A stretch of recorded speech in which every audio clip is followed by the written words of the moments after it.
will probably fight about this, but I think we understand the King rule completely differently. The president is the commander-in-chief, and any action he takes as a military commander is criminally immune. So to me, if he goes and he orders his Secret Service or the National Guard or whoever he wants, and he says, this guy needs to be sequestered, that would be an order that he would not be able to be held accountable for, because it is his exclusive right as the commander-in-chief to order the military as he sees fit. He's not declaring war. He is targeting a specific person. So in this scenario, I agree that the commander-in-chief is a core constitutional duty. However, criminal prosecution is not the only available means to the Congress in order to hold the president accountable. And therefore, he could still be impeached and removed from office. No, he can't, because anyone that takes that Why vote, not? we're going to sequester them. They won't be there for the vote, unfortunately. Yeah, but there's a whole idea there that you're missing, Dan, which is that you're assuming that the authorities underneath him are going to take the risk of carrying out those orders, because at least right now, the military members that would carry out those orders, they are not free from criminal liability, just the president. So why would you risk jail time taking an illegal order, which you're obligated not to do as a U.S. soldier? You have to remember now, these are not illegal orders anymore, are they? No, they are, actually. They are still illegal orders. They're not an illegal order. Yes, they are. Well, I mean, an order from the commander-in-chief, he says, listen, I suspect that this person is a spy, and according to the 1945 fucking XYZ Act, I have the ability to sequester this person for 45 days for questioning. We have you that. Do it for 45 days? Don't tell me we can't do this when we literally have drone striked American citizens. So let me address what? American citizens. What?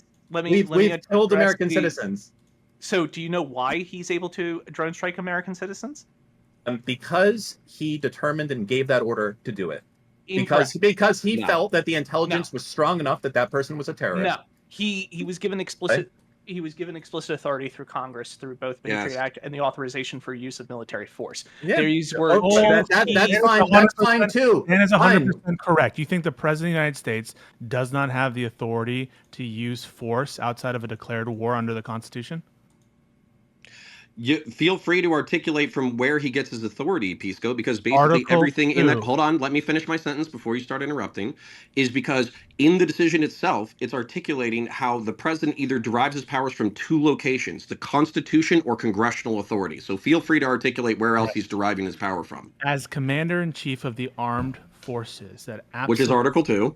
Which is in Article 2, absolutely includes the authorization to wage war or to not even outside the context of a declared war. So everyone has understood this for the last 2 centuries.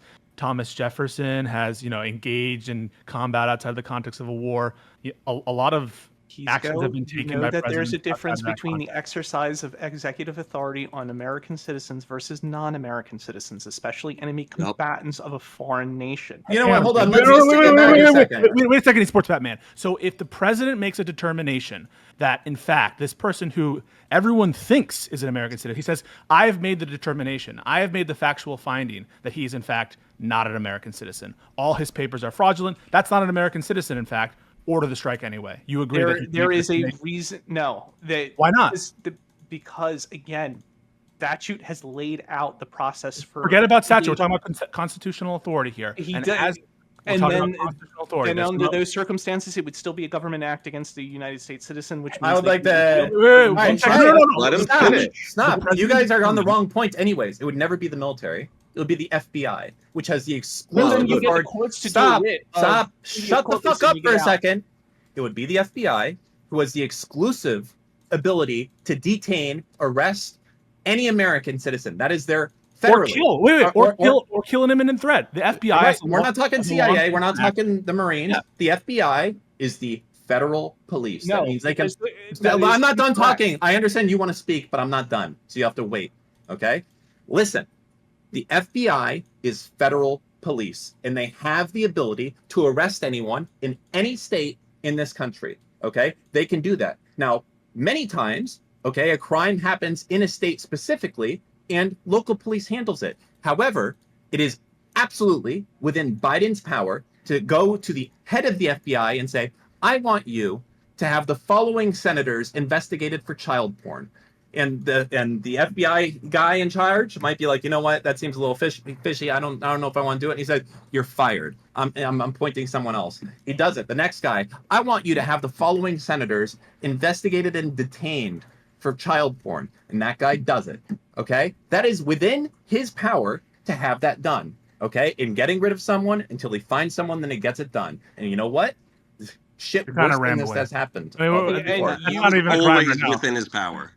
That was always within his power, and I don't know if there's a law that criminalizes investigating someone under bad faith. That's not what we're talking about. What we're talking about, and that's actually a core argument in the argument. But what we're talking about here is the inarguable containment within the presidential authority to, in certain circumstances, use lethal force. That no one can argue. I'm not talking about lethal force, to be clear. I'm not talking about that. I'm talking about. Okay, but we're not talking about your scenario. Let us address Dan first, and then we'll address you. Okay, because I think we need to clarify some things for Dan.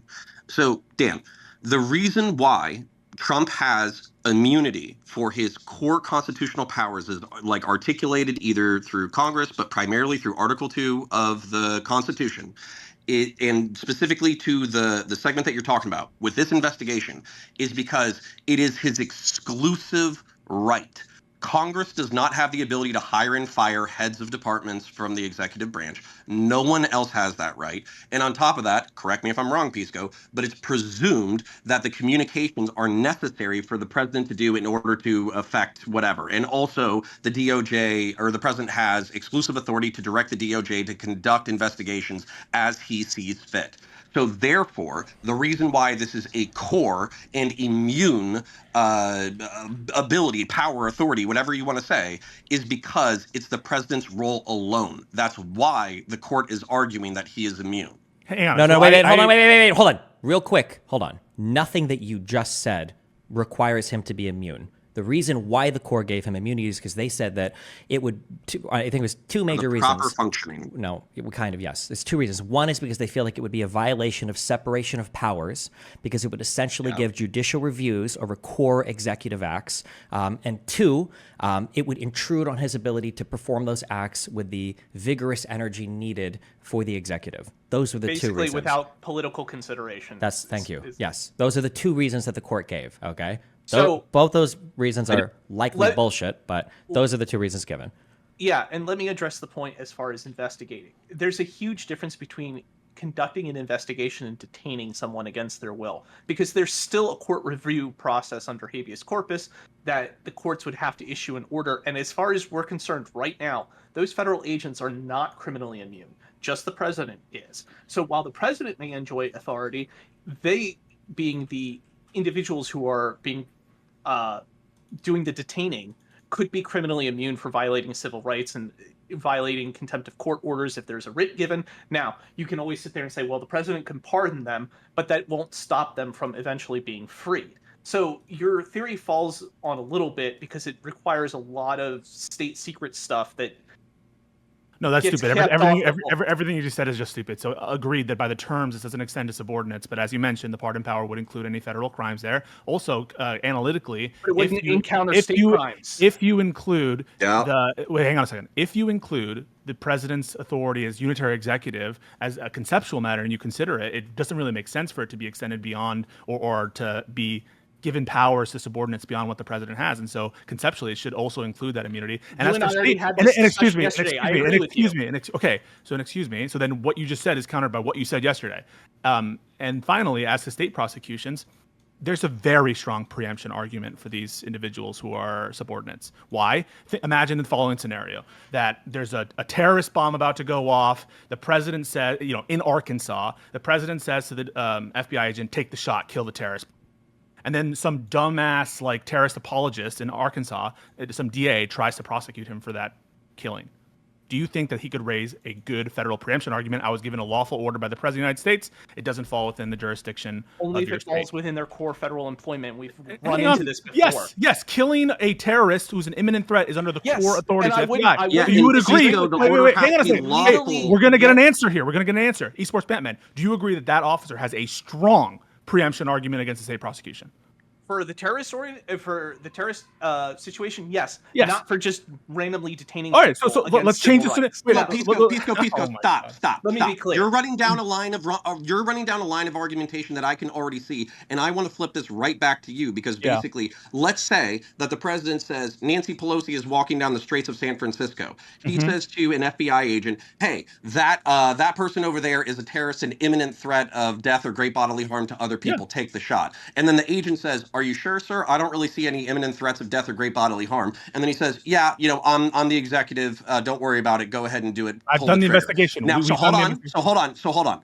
At the end of this thing, Nancy Pelosi gets shot in the face by an FBI agent under direct orders from the President of the United States. At that point, is the officer still liable under state law? And will it be infinitely more hard for him to defend? And then not only that, isn't the president still liable for impeachment? He has a strong preemption argument against state prosecution if he for shooting an unarmed woman in the face who's walking down the sidewalk. On the direct, they're going to let that stand as a lawful order. So let me just, I'm going to put it out for you.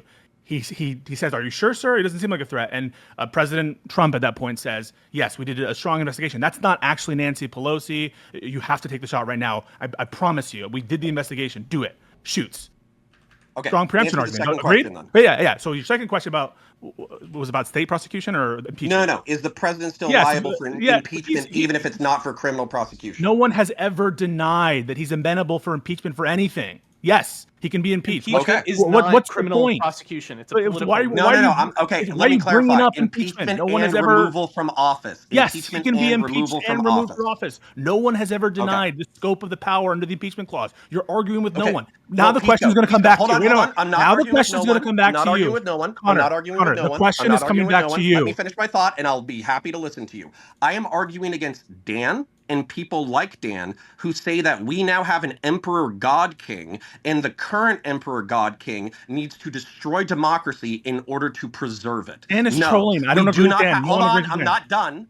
We don't have an absolute monarch. We do have division of powers. We do have ways to hold people accountable. You're just worried about one aspect of it. So Dan is trolling somewhat, but also to be 100% clear, what Dan may be pointing out to, and which I agree to the extent this is Dan's point, is these kinds of scenarios where, yes, you'd be amenable to impeachment, but what if he arrests the people? Yes, agreed. He could be impeached for those actions. But the fear is there's more of an incentive. This is what Destiny is getting at when he's analyzing the opinion, because there's no consideration given to this point either way. But the incentive structure, if you remove the fear of criminal prosecution from the president, is that he would be more likely to take these actions because he knows at a minimum he's not going to be indicted for those actions. That's the fear. Now, I agree that there's this impeachment power that exists, and that hasn't been changed, and so that's technically a check. But what we're fearful of is without the threat of everyone equal above the law, and that you can be prosecuted for your actions if they transgress a certain boundary, then those kinds of things would be much more likely. So I've wanted to poke at you for this. So wait, I'm going to ask a question of you. You just said that if I answered that, I'd be able to ask your question or ask you a question. Go ahead. Is that true? Okay. Yeah, go ahead. You agree, don't you, that domestically the President of the United States has, under some circumstances, the authority to order the use of lethal deadly force? Yeah. Okay. So you agree that's a core presidential power? That was actually going to be my question. So when we're talking about, and this is actually why I'm a little frustrated. Or no? Do you agree that it's I'm going to answer the question. So, Dan, why you got to be so argumentative? You fucking, I was going to make it. Yeah. Anyways, so the point being, a Jew joke? Yeah, I was going to do a Jew joke. So, anyways, Article 2 of the Constitution articulates the president's, roles, responsibilities, authority, etc., and then also talks about his exclusive powers, right? Yeah. And it seems like that's part of what the argument of the core is either power that is explained in Article 2 or is authorized by Congress. That's what I understood to authorize like official acts. For core, I wish we had a solid definition, because the truth is, I think that commander-in-chief of the armed forces is obviously a core responsibility, but does that extend to quote unquote the periphery of his authority, like ordering specific drone strikes? Okay, cool. So is that core or is that peripheral? And do we have an answer, or are you just telling me what I want to hear? We have at least one example for what is core. One example for what is core is the communications given to the Department of Justice about prosecutions. Correct? You agree with that? Yeah, I agree. The Constitution, and you agree that the closest thing we have to a test for core constitutional is the exclusive powers of the president granted under the Constitution. Correct? Yep. The constitutional citation for that authority, that being core, that is the prosecutorial power, is number one, the removal authority, which, by the way, isn't in the Constitution. There's no constitutional provision for removal authority. That's kind of implicit. Okay. And number two, the take care clause. Do you understand how broad? Wow, damn Gina those and clauses Eliminator. are Thanks for the 10 in terms of what they could entail? There's nothing that tailors the take care clause to only prosecutions, or the removal power to only removal of prosecutions. As Destiny said, if you condition any order on removal, why would that not be an invocation of the removal authority? If you invoke the take care clause, anytime you say, well, yes, by enforcing the laws, it is illegal in this country to do a terrorist attack, and so my taking care of that the laws be faithfully executed is killing it before it happens. Okay, so hold on, I have a follow-up question here. So within the examples that were given within the decision, right? There was also communications to the vice president, and there was communications to the states. And what I found interesting when we're trying to define core versus peripheral is they kind of didn't give us an answer when it came to the vice presidential communications, because they said, obviously, like communications between the president and the vice president on decorum and official matters or whatever, these are going to be privileged and part of his official duties. However, the president pressuring Biden in order to modify his behavior during the thing is not something that's authorized to the president in his abilities. Therefore, we remanded to the lower court to make a decision. So that, for me, is where you could throw like that federal enforcement of laws is a core authority of the presidency. However, this is getting into the periphery of his duties and therefore bears like judicial scrutiny. Stops. No, it's totally core. If prosecutions to enforce the law and arrests to enforce, you agree arrests are covered, right? If the president orders the arrest of someone, that's going to be covered. That's core. Well, so hold on. Can you continue before I answer the question, and or I could give you two answers simultaneously? Okay, I'm not even gonna. I'll ask you the question after. If the executive branch, as described by the court, is described as the embodied in the person of the president, they're a branch unto themselves. If anyone in the executive branch has the inherent authority to arrest, as everyone agrees they do, it's a part of enforcing the laws is arresting people. And so before we get to killing, don't you agree that a core power of the president, if anyone has that power in the executive branch, surely the president of the United States has that authority as a core power? Okay, so can I give you a hypothetical? You know what? I'm going to just tell you both to shut the fuck up. You guys have been going on for so long about the least important part about this. The president, without a doubt, has the right to detain people. It's so obvious that Dan, even as Ray, shut the fuck up. Moron. Stop. Don't fucking moron me, or you can go talk to yourself in a fucking mirror. Have you read any of this, Dan? Yeah, I know that as recently as in July 12th of last year, Rosendale was trying to do amendments to get rid of the AUMF, which allowed it to detain American citizens without cause indefinitely. So it sounds like there's still the ability for the president to have people detained indefinitely. That's under the case. And it could be the guys who say, oh, well, that's only for terrorists who are at 9/11 or whatever. It doesn't matter. All it takes the president to be like, you know what? These guys, they're trying to destroy democracy. That was covered under the 9/11 bill. You know what? These guys want us dead. I want them detained. And that's all it takes. I don't know why the fuck we're going on about if something's core or not. It doesn't fucking matter. The president can act. Fucking moron. No, you're the fucking moron. You're over there arguing for shit that no one even does it. Hold on, Dan. Oh my god. Oh, so this is a strategy to talk over the other person when they're talking.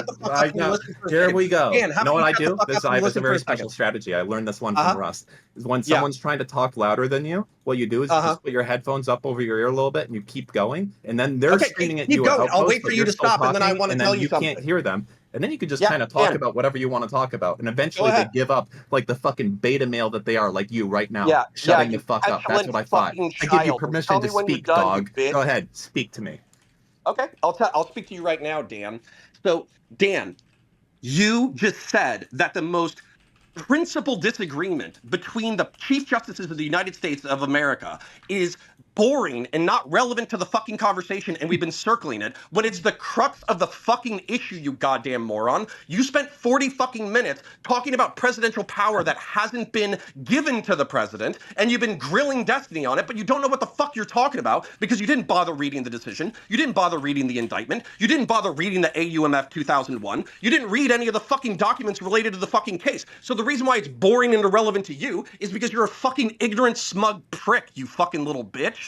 Okay. So Dan, you're wrong on your interpretation of the detainment clause. It happens to deal with the theater of war, and the reason why you're able to detain somebody who is a member of Al-Qaeda or any other terrorist group is to remove them from the field of combat. The idea is the same as a prisoner of war, which is the idea of, hey, until hostilities have concluded, you're going to remain in detention so that you're no longer... Why are we talking about the AMF? Why are we talking about this? Why are we talking about AMF? It doesn't make sense. It has no bearing on what we're talking about. Okay, Dan brought it up. Everyone wants to just keep talking. Listen, I know for a fact the president can have people detained. Okay, they can do it today. Yeah, no, but that's so obvious. It doesn't even need. Well, no, apparently it does because Counterpoints apparently does. Think it can happen. Right? That's it. So. Regardless of the mechanism. Yeah, when did I say that, you stupid fuck? Oh, so the you haven't answered. You haven't answered. You keep giving this fucking wide, well, technically, if you look at it under the Supreme Court rule, just say the president can have anyone detained. Can the president have anyone detained? Can the president have anyone detained? I can go and do this all day. Can the president have anyone detained? Yes or no? That's right. They can. Okay, that's cool. That's poggers. So what I'm suggesting. So what I'm suggesting. Legal challenges, Dan. Oh, really? Not if you detain all the senators. Okay. Hold on. Okay. Because I don't want to wait. Okay. Because I don't want to bleed all my fucking stream time and you guys are screaming at each other. Okay, Connor. No, I do. What did you come in here to discuss? He thinks the hypotheticals. He's muted, but he thinks the hypotheticals are fake. That everything we're talking about is not true, and that I think you're saying we're fear mongering, aren't you? I'm waiting for Counter. Okay, go ahead. Okay, Counter. Okay, wait, hold on. Okay, Connor, give me the first issue that you want to bring up. Okay, the main thing is Dan pisses me off. And okay, that's fine. Don't worry about it. Talking about, I do that to lesser creatures. It happens a lot. I'm sorry. Okay, well, assuming that you're Jewish and superior to everyone is kind of weird. But anyways, so the point being that assuming that President Biden is God King or Trump is God King is just factually wrong to anybody who's read it. Okay, can you give me an example of a thing that you think is blown out of proportion? Yes. So, for example, he can still be investigated for the state level violations. He can even potentially be investigated for the vice president. Hold on, wait, real quick, wait, stop. One thing at a time. Okay. You said he can still be investigated for state level violations. What jurisdiction would a state have over Trump having a conversation with the attorney general or with the head of the FBI? So this is actually argued in the decision where they talk about once the president has fulfilled his legal obligations to enforce federal election law, after that, once he starts trying to pressure state-level officials in order to change electoral votes, the argument about whether or not that can be an official act is remanded to the lower court. That's not Destiny's. Hold on, stop. Bullshit. Jesus, Pisco, I can answer. Okay, hold on. So whether or not that's an official act has been remanded to the lower courts. Okay, so there's multiple things going there. So one, they're remanding it for some of these actions. They've remanded it to the lower courts because the lower courts didn't even begin having that analysis, right, over what was an official act or what wasn't an official act. Okay. Number two, even if something isn't like a core power thing, okay, chances are it can be argued that most of these things are going to be some type of official act. Okay. But three, in order to overcome the presumptive immunity, you have to prove as a prosecutor that there is no danger of intrusion on the authority and function of the executive branch by questioning some of these things and having them like be used in court against the president, right? Do you agree with all this? I agree that that's stated and those words mean things. We probably disagree on what those words mean. What do you think we disagree about what any of those words mean? So, as an example, when it comes to intruding on the roles and responsibilities of the president or whatever, I think that anybody who wants to be alarmist about this decision can make the argument that enforcing federal election law or enforcing federal laws in general is a core part of the president's, responsibilities and authority. Therefore, if you are going to criminally investigate him for his conduct while doing those things, you're going to be intruding upon the powers of the office, right? Well, wait, sure. Just as a real quick thing, hold on. What you just said, that's only true as of like 3 or 4 days ago, right? It's never been understood prior to this that the president would be above criminal prosecution for any of those things. But go ahead. Well, I don't know if I fully agree with that statement, but let's continue with the example. Well, wait, let's stay there because you're just completely and totally dead wrong. Do you think that the president did not have criminal immunity or was beyond judicial review for crimes, for anything that even things that might be considered like a core power? I don't know if I agree with you on that. We have sovereign immunity for almost every major public institution on the planet. Why wouldn't the president's office? What is sovereign immunity? Has nothing to do with this. What do you think? How does it not? Pisco, please explain to me how it has nothing to do with this. Yes. Sovereign immunity definitionally is immunity from criminal and civil litigation. 100%. Please explain that to me. In the context of American law, sovereign immunity refers to the immunity of different governmental structures, either state sovereign immunity or the federal government, and their ability to be sued. Now, the criminal actions refer literally in the decision they say that the president is an institution upon himself. But continue. No, but he's being charged. The person of the president is being charged, not the institution of the presidency. Donald Trump, the individual, is being charged. And so what you have to say about sovereign immunity has no bearing whatsoever on this criminal context. It just doesn't. I literally do not agree with you because in the decision itself, it says that the role of the president is in and of and to himself an institution, which is part of their basis for giving him absolute immunity. So I don't even know what you just said. So what you are citing, right, is a doctrine in the United States, sovereign immunity, that has never been applied to a person to give them criminal immunity. What Destiny is telling you, and what is absolutely hold on. I'm going to test sovereign that immunity right now. is that the sovereign immunity doctrine. I'm going to test that sentence. Right now. Is that the sovereign immunity? Go ahead. I want to test that sentence right now. Yeah. So when the governor of Louisiana during Hurricane Katrina puts the city under martial law and then starts having National Guardsmen and law enforcement officers go door to door in order to confiscate weapons, and then people bring about charges for civil and criminal issues related to those incidents, and then the state of Louisiana dismisses it because they say that, nope, governor made a decision, it was a state of emergency, go fuck yourself, we have sovereign immunity. That has nothing to do with the actions of the governor under his official acts? No, you really are totally lost in the plot. We're talking about. No, I'm not. Yes, I'm using words that communicate meaning. No. I'm about to. Free. I'm about to respond. No. I'm about to respond.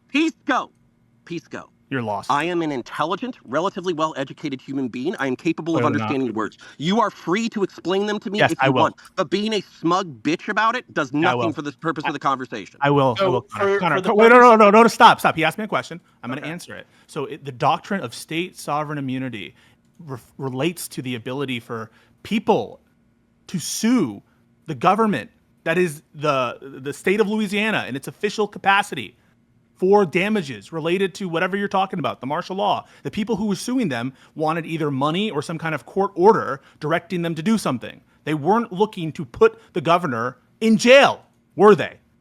I'm sure if you asked some of them, they would have. Okay, wait, hold on, stop. Hold on. Connor, okay. Are you here? No. He's I'm here. Taking care of a baby while talking to you fine folks. That's fine. Okay. So sovereign immunity, I believe, only refers to the fact that the government cannot be sued in civil suits. It doesn't speak to criminal law. Yes. Okay. You're thinking of qualified, not sovereign.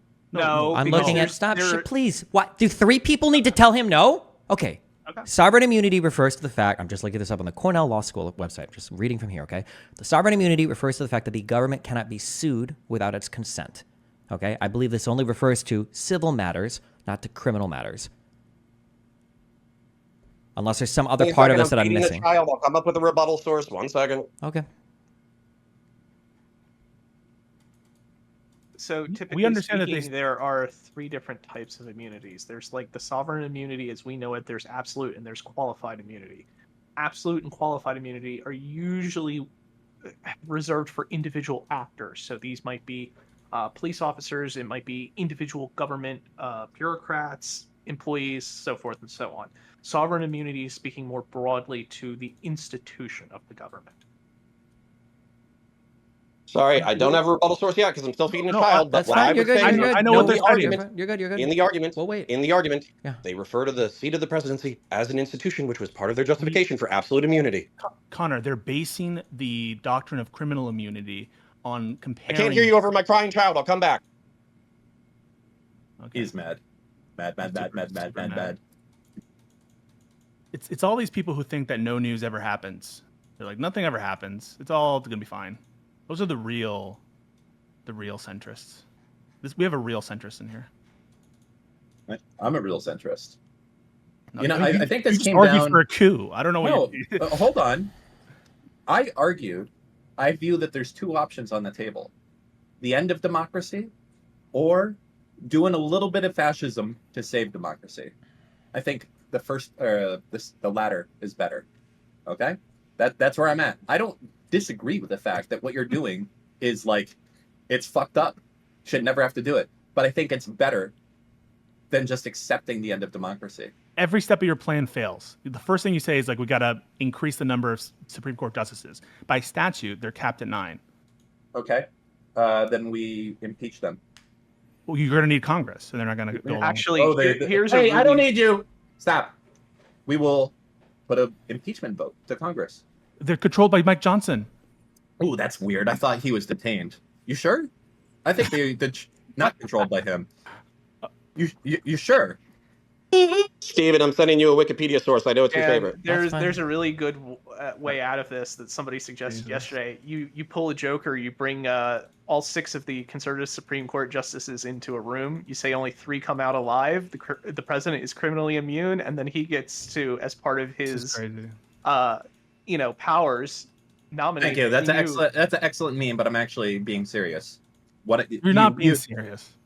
Dan, what you just suggested is exactly what esports Batman is suggesting. You understand? You're like the exact same idea, right? It's literally not. It's a power that the president has, and also it's temporary, and also it's done for one singular purpose, which is to try and keep America from becoming a king type system. So yeah, you're using the new. Right now, Biden's a king under my understanding of everything I've read.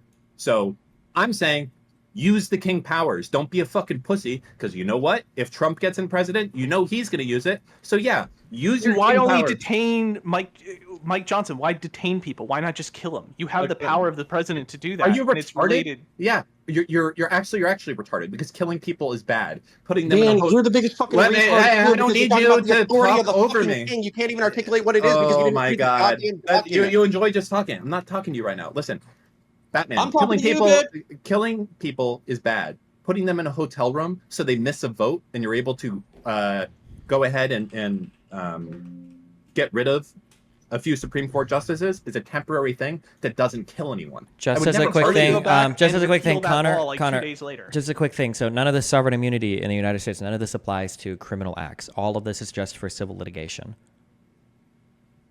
What you're citing, Connor, are sovereign immunity doctrines outside of the United States that, yes, it's based on the notion that law emanates from the king. But that's why you can't cite. This is why people are saying this is like a king opinion, because the notion of the king being above the law is something that America was like the foundational principle we're trying to fight against. That's why sovereign immunity doctrine in the United States has never had a criminal component to it.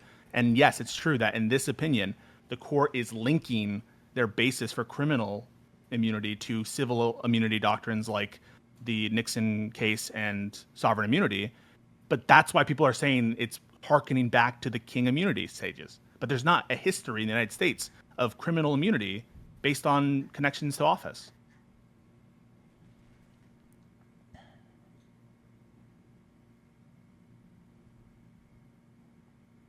All right.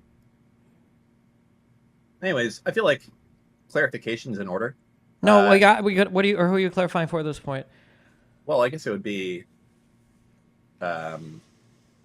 just for chat, because I feel like Chat, we understand your point. You want to coup the government to make it so you can't coup future governments. Yes. Oh no, I want to get rid of this specific Supreme Court ruling. Yes, you want to coup the government so that you can make it so the future governments can't coup the government. Wait, first off, are you couing the government if you're using the powers that are legal for you to use? Yeah, that just you could sounds be like using the law effectively. Well, everything so far has been legally used. Like everything. Was it couing the government when you're saying when McConnell kept that Supreme Court justice pick from going through? Arguably, yeah. No, not arguably. He used the law to effectively do something. How do we enshrine this long term? So let's say we go with your hypothetical plan. Yeah, the California strategy, basically. Yeah, let's assume that it works, right? We get what we want. What's the plan to stop them from coming back literally a week later when they do have everybody in session, they do have the votes, and repealing that law? Okay, so first off, the way that you do it is that you write the law so that it can't be repealed unless it has a supermajority. That's the same thing that's fucking California. Okay, but you repeal that law. You can't repeal that law unless you have a supermajority. Why can't you repeal the law that makes it that you can't repeal it? First of all, tell the people in California. Ask them why they can't right now. It would be because based you can off write rules of the Congress, which they can easily change, and they have multiple times. So not without a supermajority in Congress, which you wouldn't have. You would repeal the law that makes things non-repealable. That would be baked into the law. And okay, then what do you mean? So wait, hold on. Let me ask you. Why have they not repealed this law that's in place in California that requires 90% supermajority? You're talking about. You don't know about this law? Law in California. Okay, it's a very big deal. I don't know it. I don't know. Maybe it's there. I don't know. It is there. It's a very big deal. It's something from Uber and Lyft. And what they did is they petitioned the government essentially so that they need a supermajority to change this law that's defining people as contractors versus employees. And people are upset. Okay. Well, under the Constitution, is there some basis for that, or did the actual body make a law that said that like this law is unrepealable? Uber and Lyft did heavy, basically. How did they pass the law initially? A huge amount of. Was it a Congress? No. I'm asking, how did California pass? How did they pass the law? Congress passed it. Congress passed a law for California, or their state senators. Sorry, their state senators. Probably okay, so then the governor signed it. That's usually how it works, right? I don't know. Is it? Did they put it up? People are saying it was on the ballot. Was it a referendum? I don't know. You can read it right there. Exactly the act. Hold on. Well, you're the one that's been bringing this over and over and over and over and over again. Yeah. Okay. Go ahead. Sure. Yeah. Let's look. Left. Okay, so it sounds like this was put up on a referendum. Okay, leave the call, Dan. What? No. If it's a constitutional measure, then of course it can be different than the laws. No, Dan is correct. Leave the call, Pisco. Hold on. Gavin Newsom signed AB 5, and then I think it went in 2020, the campaign Yes on 22 was a ballot initiative, so it was Prop 22. Was it a constitutional provision or a statute? Let's see, Proposition 2022 won by 58%. Yeah, if it's a ballot measure, usually it's a. Which one was it? I'm looking it up. I don't know California law, dog. Don't say he's right until you know he's right. Well, he's right about it passing the Senate and being signed, but he was that doesn't also mean it's not a constitutional provision. Yes, I know. So don't say he's right until you know that. Listen, what I'm saying statute is that if you go and you were to essentially remove every Republican from Congress and the Senate and then pass a law stating, okay, don't we have the filibuster law, right? But essentially, you're passing a law stating that no amendments can happen without a supermajority in the future, and a supermajority is creating that rule. You're saying that can be undone. I don't know that you can make a law under the American. Well, I guess if you're putting all your Supreme Court justices to interpret it the way you want, then I guess. Yes. But you're cooing the government because you're. No, I'm doing what's legally I'm allowed to do right now. You're calling it a coup. This is the coup. This is the power I have. So just so everyone is clear on what's going on, if I give a legal argument to Dan and be like, no, you can't do it this reason, he'd be like, but we have our own justices there to interpret the law, so you're wrong. So it's like, no matter what I say, I'm automatically wrong. Yeah, okay, I guess if you are able to define the law however you want and you can do whatever you want and you can maintain it for however long you want, then yes. To be clear, right now the Supreme Court has said that I have the authority to detain people. I guess you don't disagree with that. So I'm saying I'm going to go ahead and detain half of the Senate and half of the Congress of the House, and then we're going to take some votes. But Connor's right. Connor's right. He could have done that before. He could have done that before this ruling. Yeah, but he would be found guilty as a result, so that he hasn't done that. You don't know that. He could arrest all the judges that would be trying to prosecute. And again, hold on. Again, he. So, getting with my plan again, getting rid of half the Senate, half the House, taking a vote of impeaching a few Supreme Court justices, adding a few new ones in, and then creating, putting a case to the court, the Supreme Court would hear in short order, which essentially would undo the existing ruling, creating a king in criminal liability, pardoning, so to speak, Biden for anything done, because obviously I guess I don't need to. You can't be held liable for crimes that are committed with the laws on the books at the time. You just can't retroactively. I'm going to call you out on this. You were actually being pretty slimy on the Prop 22 thing. The reason why Prop 22 required a 2/3 majority is because the state has a rule that says, hey, when you put something on the ballot directly to the people to be enshrined in law, usually you cannot revoke it without another ballot measure. Let me finish. But many of the ballot initiatives will waive this protection and explicitly state a percentage majority by which they allow the legislature to repeal the law. Usually 2/3 is specified. So the 2/3 thing only existed because this was specifically a ballot measure put directly to vote to the people of California. Otherwise, a normal law wouldn't be subject to this. Well, I'm asking right now, if a law was created by the Senate and the House, and it stated inside the law that it could not be overturned. Let me finish. And it could not.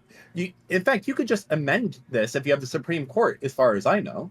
So this is kind of null if you have the Supreme Court, the final court in the land, saying that this is all right. This argument is useless because you're just saying you're like playing with action figures. No, I mean, to a certain extent, you are. You're okay. Just heads up. 2 more minutes on this topic, okay? 2 minutes and 15 seconds to finish up the Dan Coup hypothetical, okay? I want to ask Connor some questions about him talking shit on Twitter. Talking shit. Yeah, you're saying that was very polite. Okay, sorry.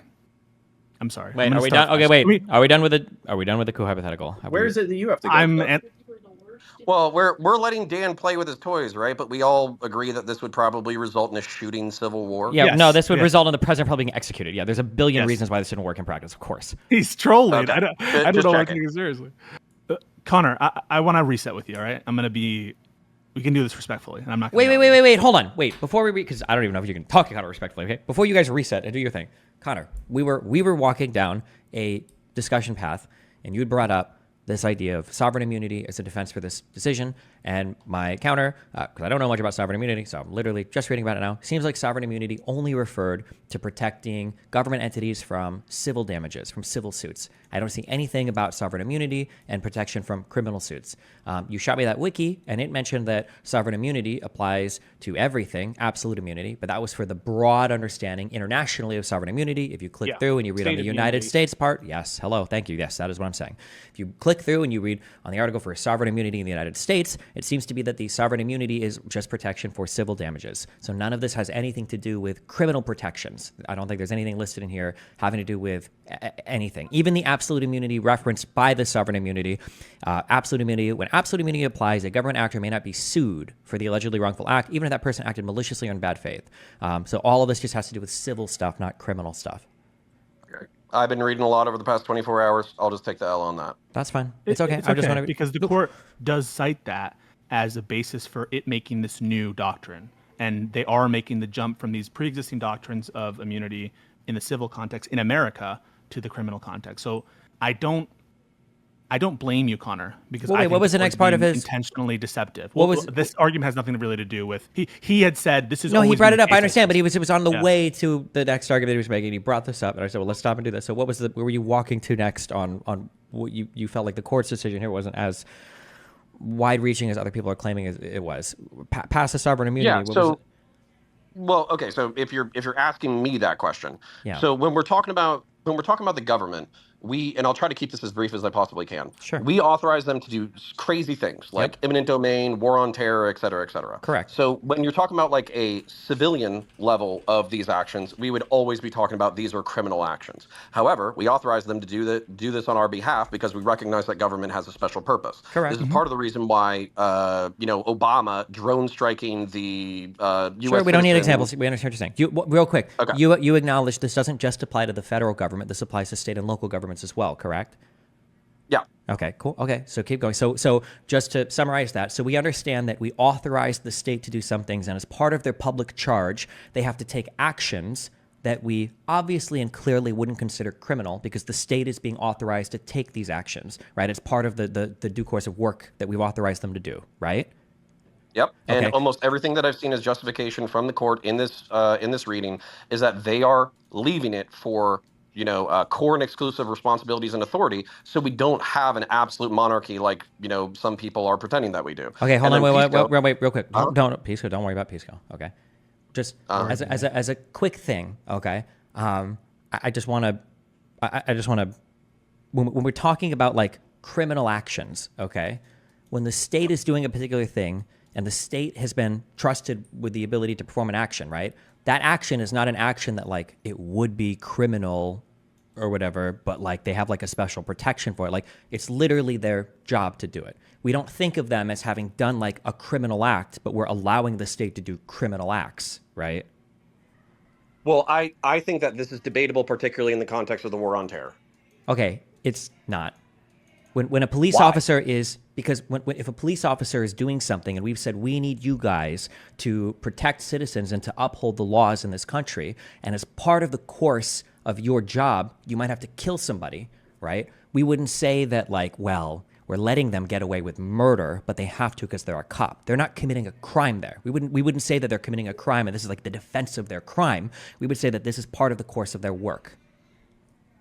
I don't know if I agree with this because basically, oftentimes when it comes to homicide in particular, as an example that we're using, cops do commit homicides that are chargeable under criminal law. Correct. Wait. Oh, yes. Okay. Please. Okay, sorry. Hold on. Yes. When a police officer acts in a certain way, okay, you can say that, yeah, you have committed a crime, right? But the statement that we're making there is that they've done something outside of what they're expected to do for their ordinary line of duty, right? Like if a police officer is doing everything expected within his ordinary line of duty, the police officer is not going to get charged with a crime, right? I'm pretty sure we're talking about essentially qualified immunity here, right? No. Well, now I'm wondering where you're going because this feels like a parallel for the case that we're talking about. No, don't worry about where we're going. Don't worry about where we're going. Just focus on like... Okay, you made a statement. I'm saying, yes, I understand that statement to be true. Okay, so I'm just saying that we don't think of it as we're authorizing our public officials to commit crimes. That's not what we're doing when we're charging them with certain things where in another context, maybe they would be committing a crime, but that shouldn't be our intellectual framing of it or our conceptual framing of it, right? For instance, like we don't authorize doctors to commit crimes because we let them stab people with weapons, right? We don't think about a surgery as a doctor being authorized to commit a crime there, right?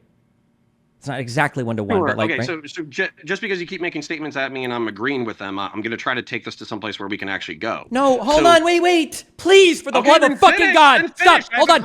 I am, okay, hold on. We have to establish a shared factual understanding before we go anywhere else. Stop trying to preempt every ended part of the argument. I'm just making sure we agree on some very, very basic things, okay? Jesus fucking Christ. Okay? I said yes for you, and I'm waiting for you to finish. Okay. Okay, I'm just making sure that we understand these things before you move on to the next part of your argument, okay? So we're not authorizing our officers to commit crimes. We're saying that as part of your job, there are things that you have to do, okay? And that you have the right to do these things because we literally are entrusting you to do these things. They're not crimes that we're letting you do. They're actions that you're doing, but it's not. We wouldn't consider these things crimes, okay? So move on to the next part of your argument for this, for how you think that the court's decision here is reasonable. I'm just making sure we understand that, okay? Go for it. Okay. So I would be happy to hear the nuances about the next statement. But what I understand it to say is there are core and exclusive rights of the executive that are not shared with any other body. And so the question that I was going to pose to you, to the group, I guess, is that commander-in-chief is a role and responsibility that's shared with his entire chain of command. And not only that, it's overseen by Congress. So I don't think, now could be wrong, I don't think that this is giving the president carte blanche to deploy federal troops on the soils of the United States of America and start shooting Americans in the face. I understand what you're saying. So, Hold on, I'm not done yet. No. I listen to you. You can listen to me. So, and start shooting citizens in the face without any kind of legal recourse whatsoever. As a matter of fact, I think that any conservative of good conscience would say that he can have presumed immunity if he takes that role, but we're going to dig into that like a motherfucker because this is on the periphery of his duties. That's how I would attack. Okay, what the ruling has said is that if the president is acting within his official roles, and if intruding on those roles would ever threaten his ability to act with energy and vigor in the future, that those actions that he's taken are beyond criminal review. So okay, and sorry, go ahead. So if the president did give an order to somebody, and it's part of what we would consider like a core function of the president, no overlap with the legislature, okay? You cannot ever criminally review that action. So if the president of the United States is talking to his FBI head, okay, head of the FBI, he says, listen, I need you to order FBI agents to go and start raping citizens, okay? That maybe the FBI agents can get arrested for it. I'm not sure. I don't know where that would play out. But the president, you cannot review that conversation that the president had because that's a core function of the president. Him communicating with his officer for the FBI, a thing that's been created by, like, he absolutely has the exclusive right to do this, and you cannot question that criminally ever. Okay.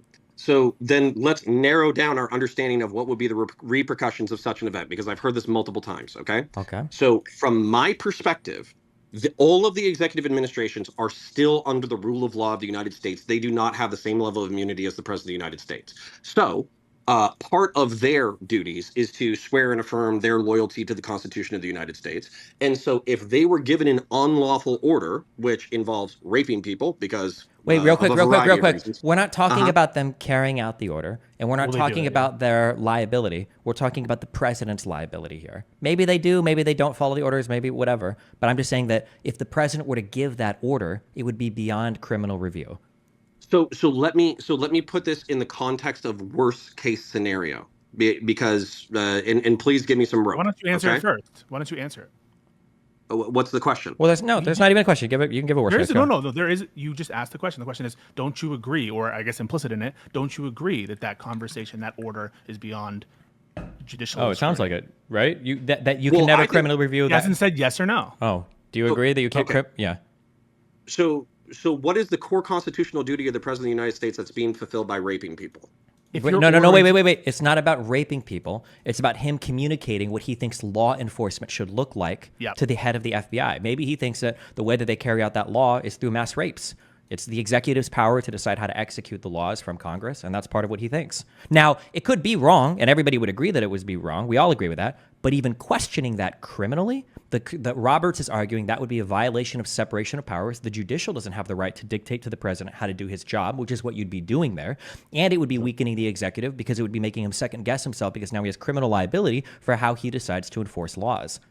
Okay, so I want to, again, give me rope. Okay. Okay. The issue that I've taken with a lot of the histrionics on Twitter and some of the arguments being made by even some people in this room is the fact that we are acting like he is an absolute monarch who will be not only free from criminal prosecution, but will be able to remain in office after he has committed that order. Wait.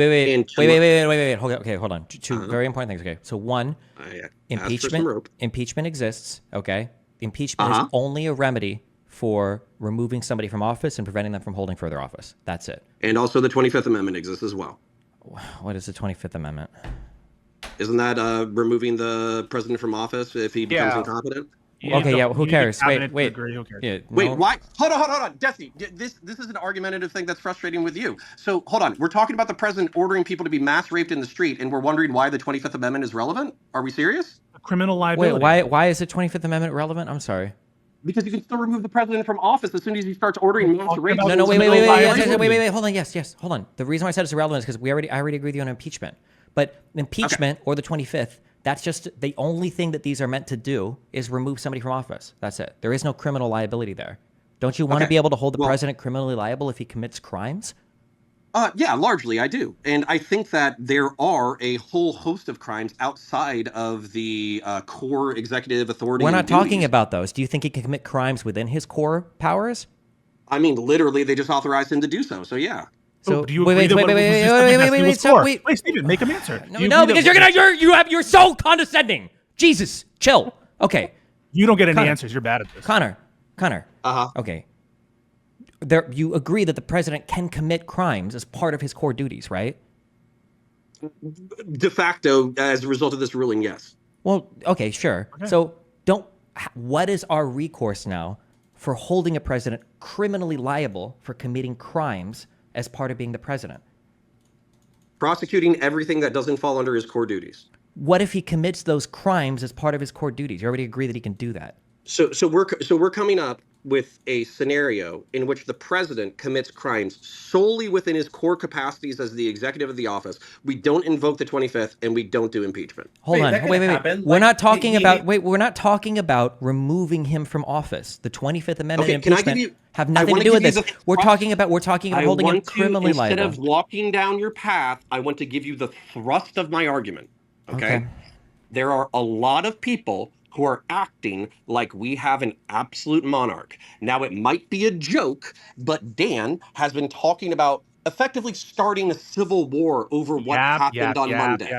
It doesn't matter. The question is on the table. Do you think an order of mass rape pursuant to law enforcement is part of core executive function or not? You guys keep making it too extreme, so he's going to say, oh, they'll just get impeached or whatever. Stop. Just make it something believable. Make Trump saying, hey, guess what? If you're an immigrant, if your mom wasn't here, we're going to fucking mass deport you. I thought it was the Destiny show. I thought Destiny did crazy hypotheticals. I thought Destiny made people answer. If this is something that is possible, that can actually happen. That would be huge and supported by Republicans. You will respect his name. Yeah, exactly. Destiny makes people answer hypothetical questions. Because he's just he keeps coming back with the same shit. Like, oh, you would get impeached or you would get 25th. Because Stephen doesn't even try to make an answer. He probably wouldn't get impeached if it was we're going to get rid of all the immigrants. All those illegals, we're going to get rid of them, and we're going to win every election afterwards. You guys are absolutely committed to making him not answer a question, a difficult question. It's fine. You want to give him all the ability to talk, yap, impeachment. How many times have we said we're not talking about impeachment, we're not talking about removal? I don't know how many more times we can say it. Twice. Answer the question. Okay, so I think that comes down to the definition of core, and correct me if I'm wrong, Pisco, we don't have one.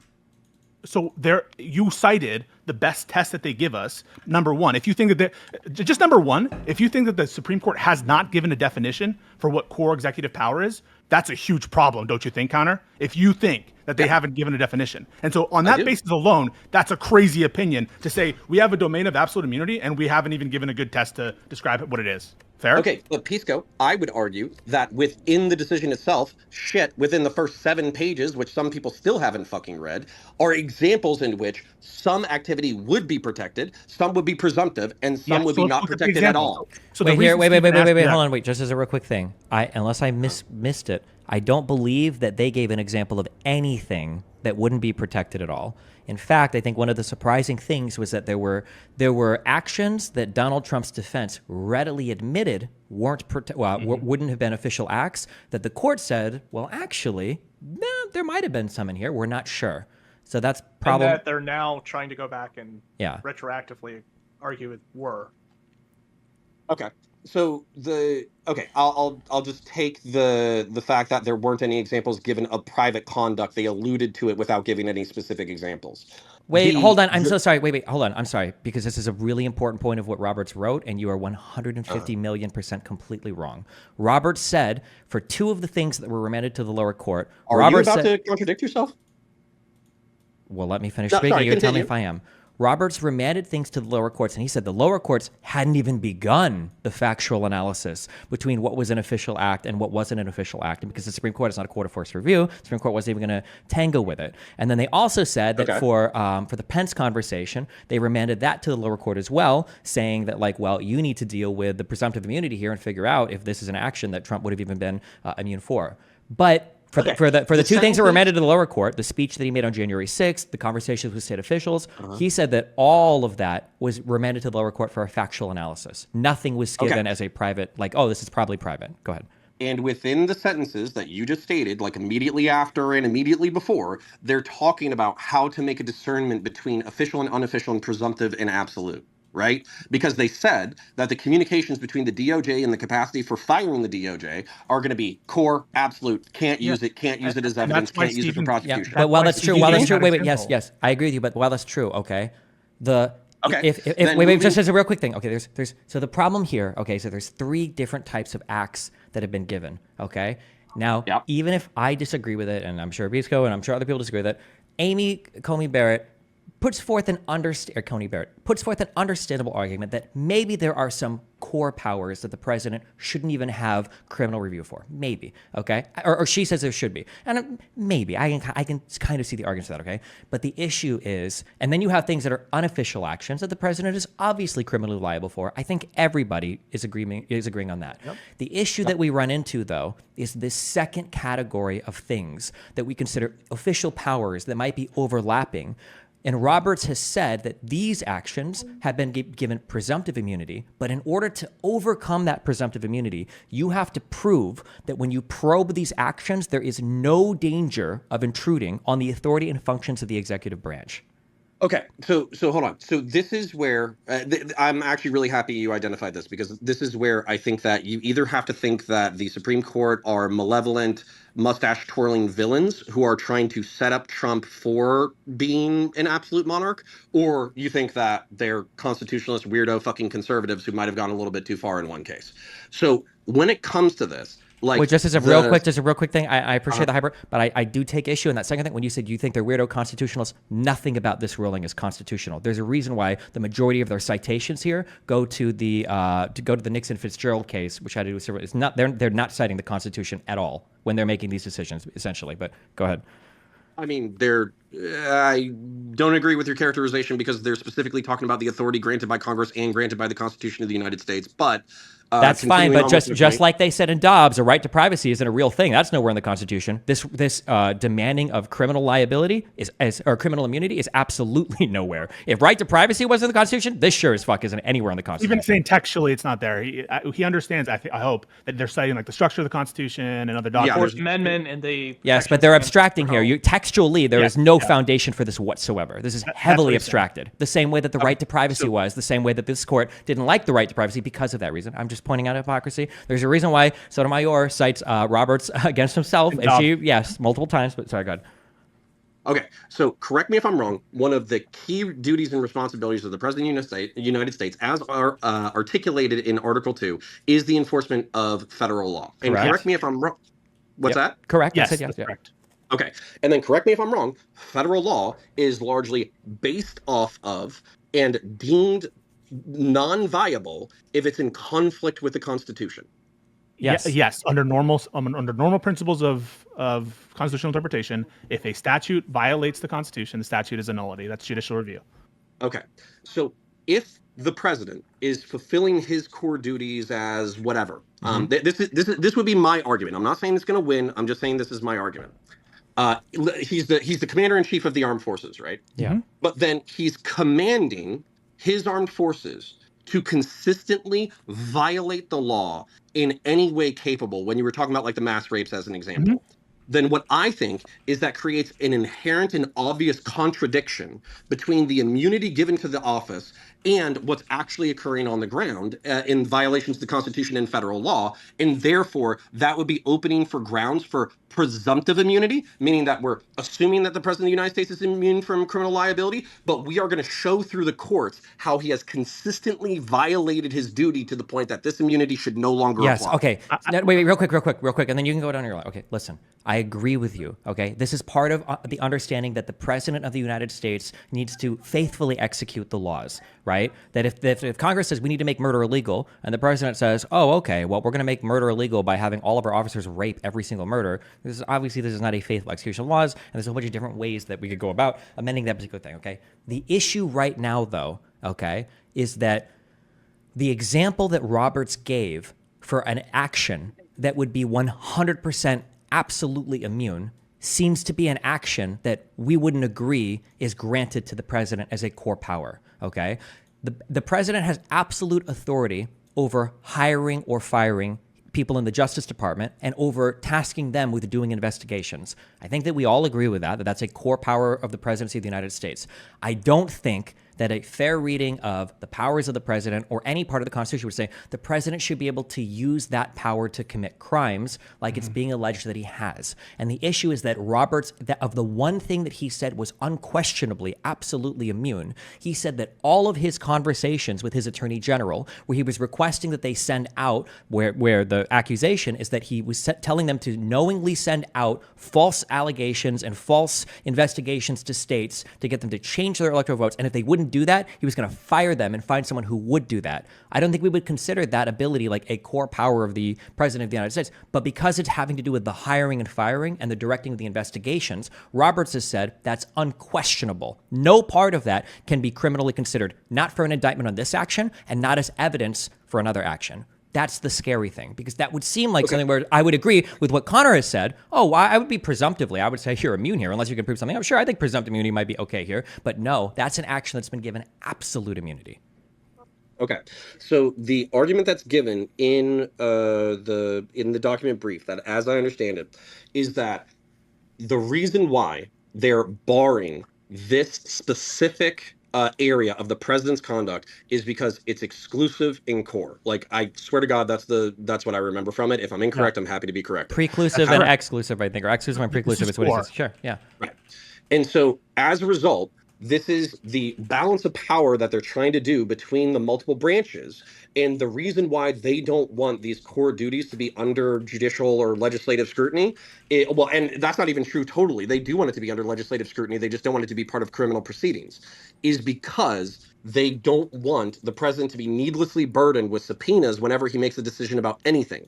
And on top of that, they don't want to speak specifically to the exigencies of the Trump presidency, even though that's what brought it in front of it. They want to create a power structure for all presidents and executives to operate by going forward for hopefully millennia. Okay, and I agree with what you're saying here, okay, that they don't want him to be needlessly burdened, okay, but there are a few huge problems. One, I don't think they adequately made that argument that there would be a needless burden at all. I think it's important that when we talk about undue burden or needless burden, that first thing is an important part. We do want people, you agree, we want people to be burdened with the idea of being criminally charged for committing criminal acts, right? The public has an interest in that, and states have an interest in that, right? We do agree with that, right?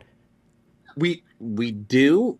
Okay. Sorry, so I have a rebuttal, but I'll wait. Okay. So one, some burden is fine. Okay. We probably don't. We agree. We don't want a president who thinks they can commit infinite criminal acts as long as they fall within his core powers. Number one. Okay. And number two, when you talk about the balance of powers, okay, there's always going to be a balance. It's not like the court has made a decision that has like perfectly balanced everything. What the court has done is the court has grabbed a bunch of power in and of itself to decide when the president can be held criminally liable for a thing or not. Because remember, any of these presumptive immune things are now going to go before a court, and it has to be argued against, saying that, well, he shouldn't have presumptive immunity for this. All of these will end up in the Supreme Court, and now the Supreme Court is the sole arbiter of deciding whether or not a president is going to be held criminally liable for something, because they're ultimately going to determine if the presumptive immunity challenge stands or falls.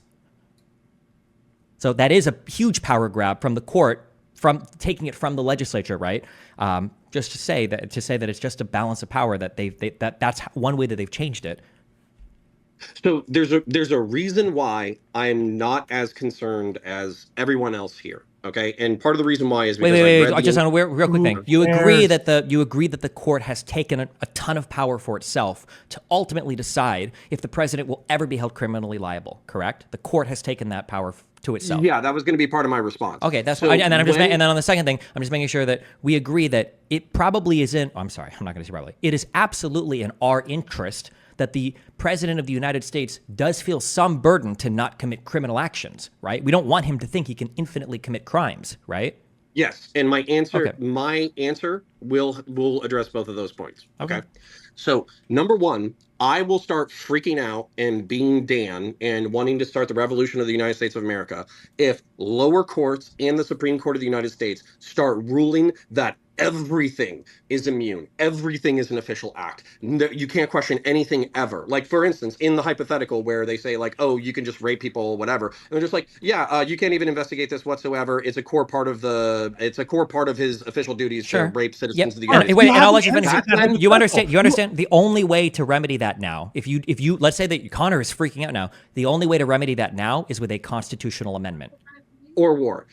So the second point that I want to make, though, because this is where I feel like the alarmists are missing something, is that in the conspiracy indictments, the communications between him and his attorney general are like 10%, 15% of the total indictments and evidence brought against the president, and the remaining 85% of it is either presumptive or open. No. And so hold on. All of it right now is presumptive. All of it is presumptive. Okay, fine. If you want to say wait. Hold on. Wait, no, I'm sorry. Hold on. Just you say things to brush them off. It's not fine. It is factually every single thing is presumptive right now. The court has not ruled that anything is open. The reason yes. Okay, you're right. Okay. You're right that the court has not ruled one way or the other. What I'm thinking of when I am saying that is when they're talking about the states and his communications with the states, the attorney generals, state officials, et cetera, maybe this is me not applying autism enough to the reading.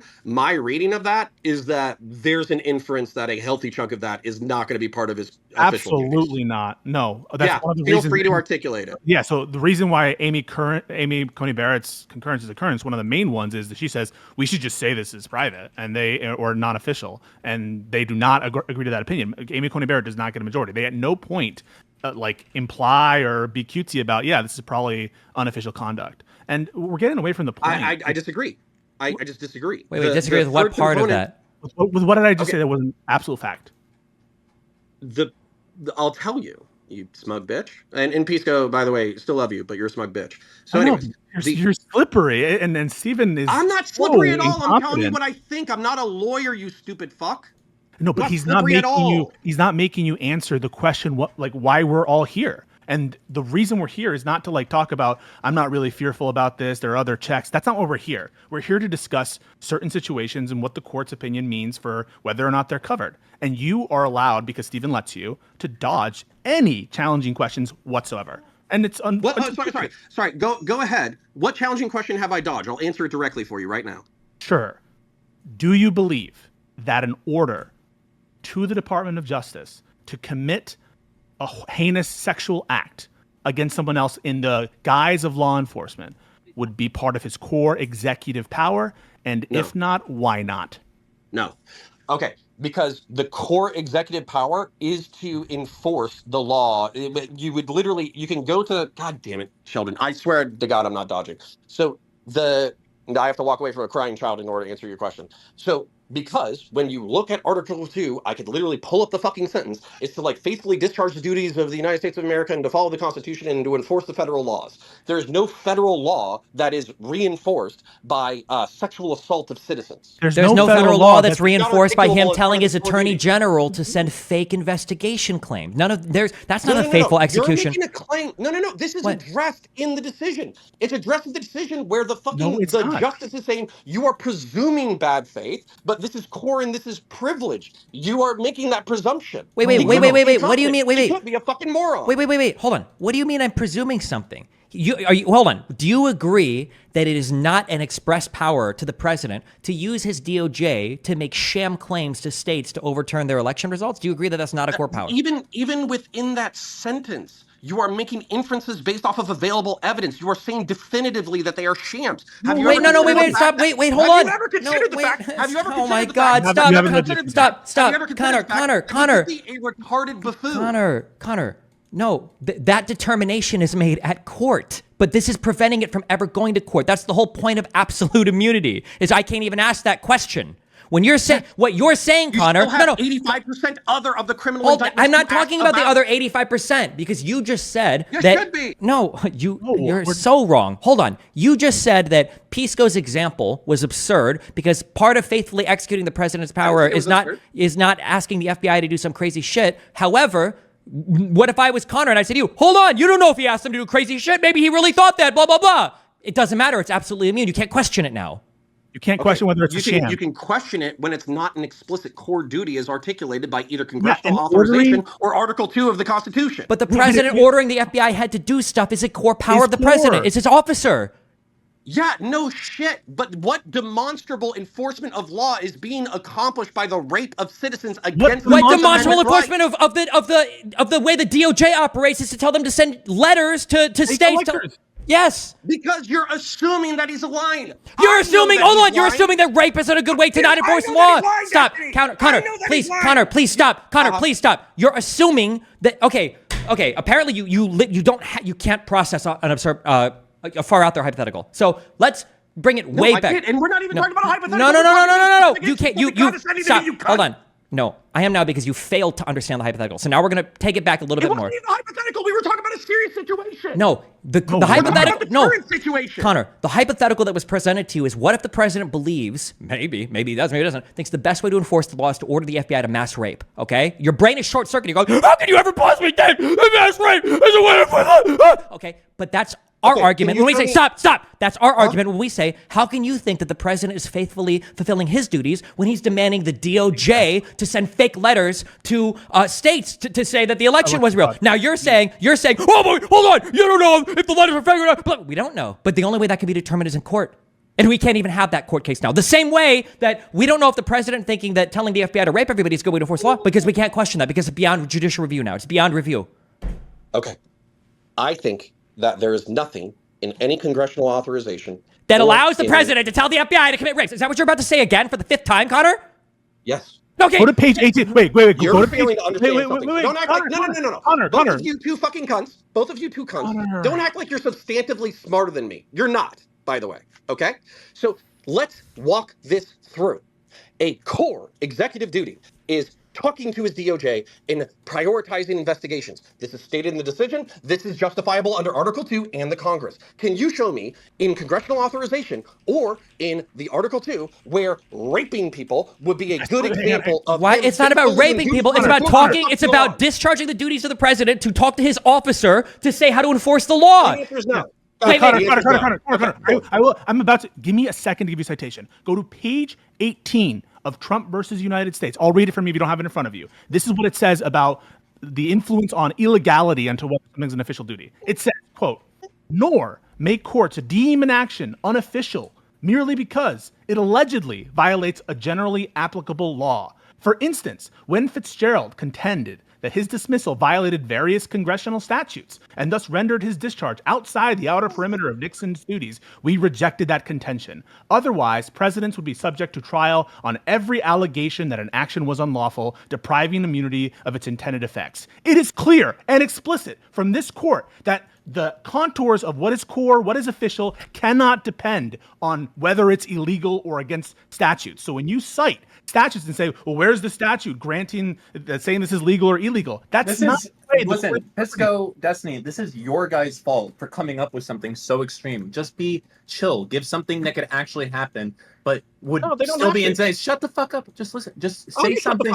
Just say something to the along the lines of like, hey, what about if the president came out and he said all illegal immigrants, okay, and I define that as anyone they're not even citizens. Hold on, wait. We're deporting them. Then that's a lot easier for you to deal with. No, guys, you're invoking a whole bunch of other shit when you talk about immigration law and stuff like that, okay? Ignore this. Yes, exactly. Wait, no, hold on. I'm sorry. No, now, hold on. Now, because Dan said retarded shit, now we are going to stick with this exact answer, okay? Connor, do you agree that the president has the right to confer with the head of the FBI when it comes to matters of law enforcement? Not if it's an illegal thing like raping people. That doesn't count. Good job, Dan. He also has the right to confer with Wait. Why are we saying he also has the right? I'm asking you a specific question. Does the president of the United States have a right to confer with the head of the FBI when it comes to matters of law enforcement? Of course. Okay. Does he have the right to give direction to the head of the FBI for how he might want law enforcement to look? Yes. Okay, if he has the right to have that conversation with the head of the FBI about how law enforcement looks, and all the FBI agents start raping people, how could you ever review what the president told the head of the FBI if you just agreed that that was a right that he has, that is a core, exclusive, and preclusive power to the president of the United States? Okay. You might not be able to. You would have to use other means. Thank you. That's our point. Oh, thank you. Thank you. That's our point. Yes. Okay.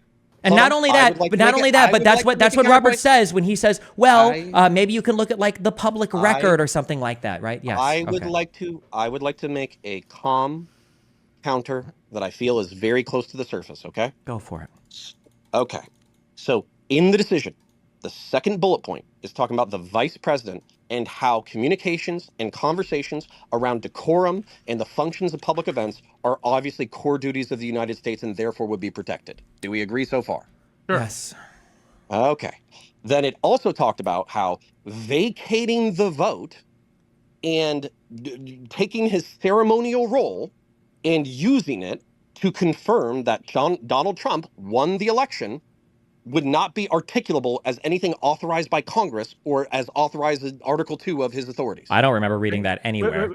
But even if we could literally open it up. Okay. But they remanded to the court. The point is that they remanded to the court what conversations between the vice president and the president of the United States were considered official acts and what were not considered official acts and what were considered, presumptive versus absolute. Because the president, and this is another point that goes down to the third level. You're saying that you don't remember that point, but this was one of the core pieces of the third. Hold on.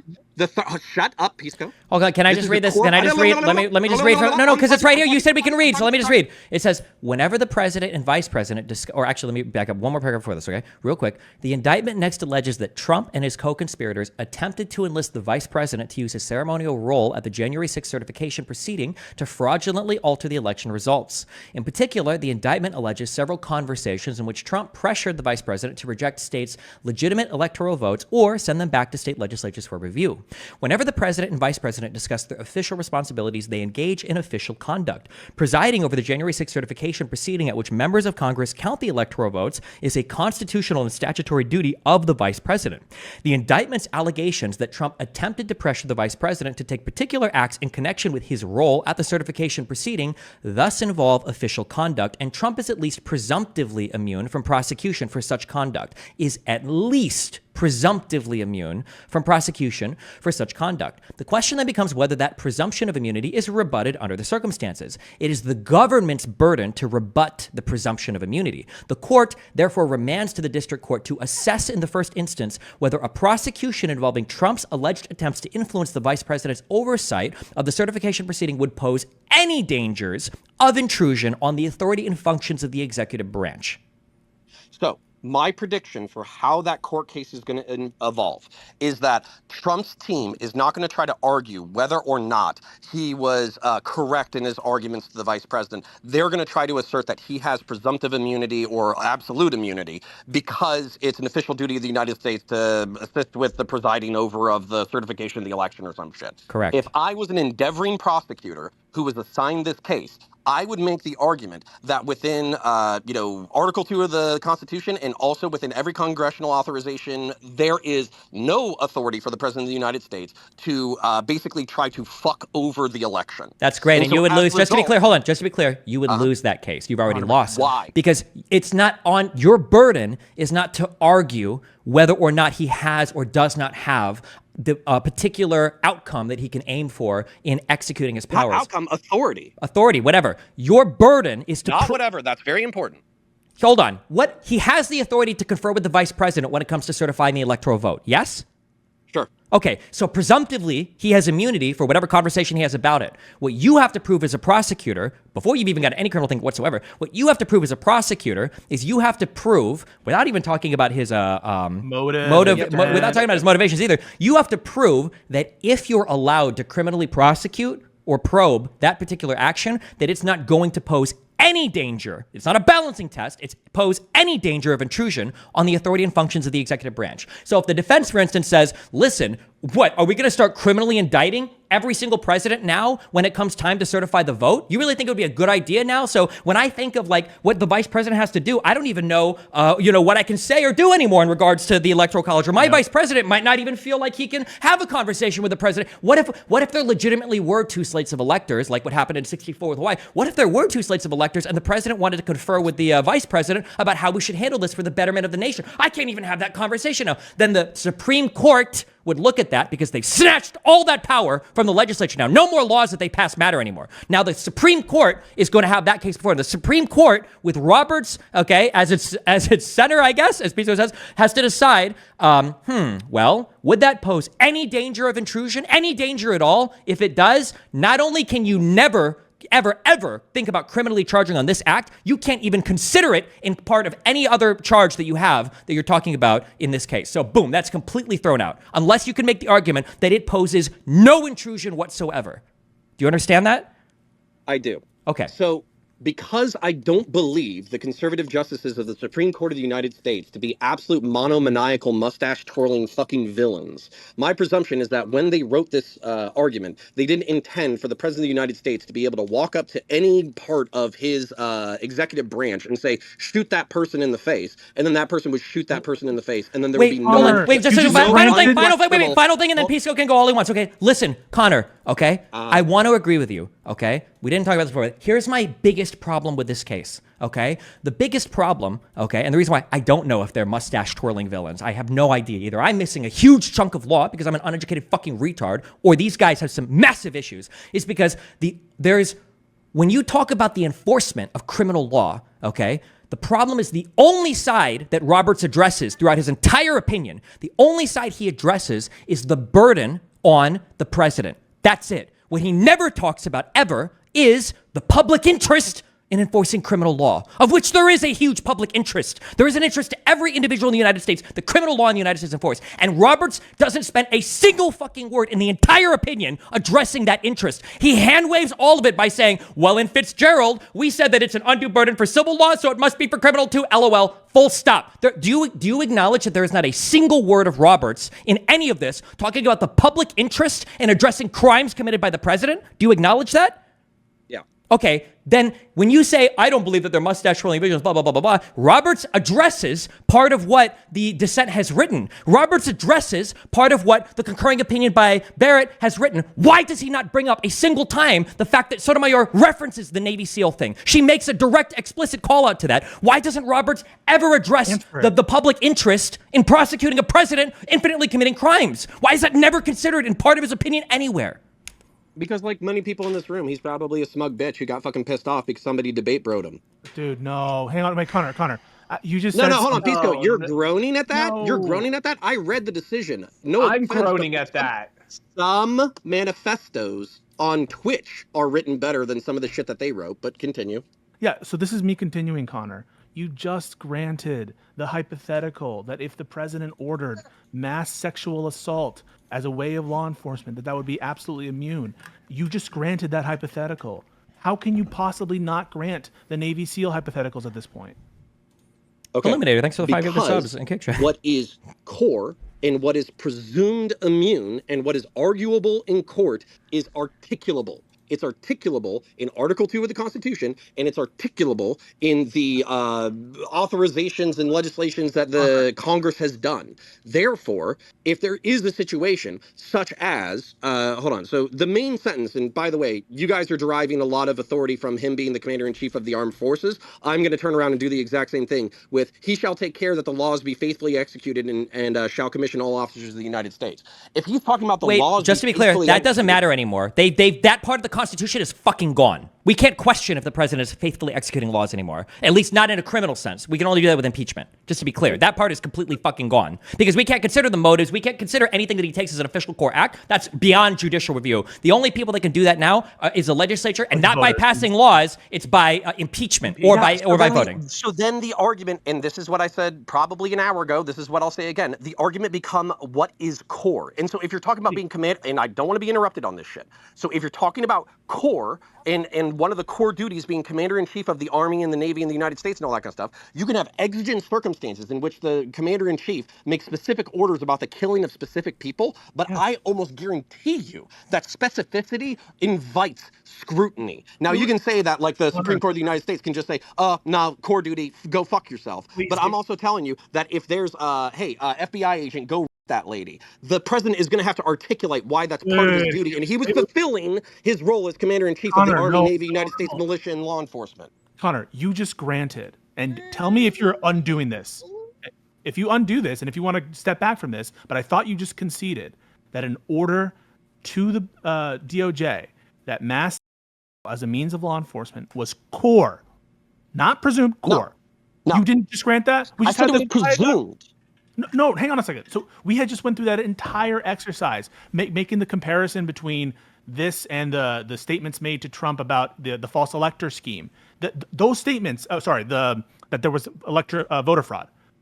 You agree, the court found that the statements to the DOJ ordering them to do various actions with respect to the voter fraud is core, right?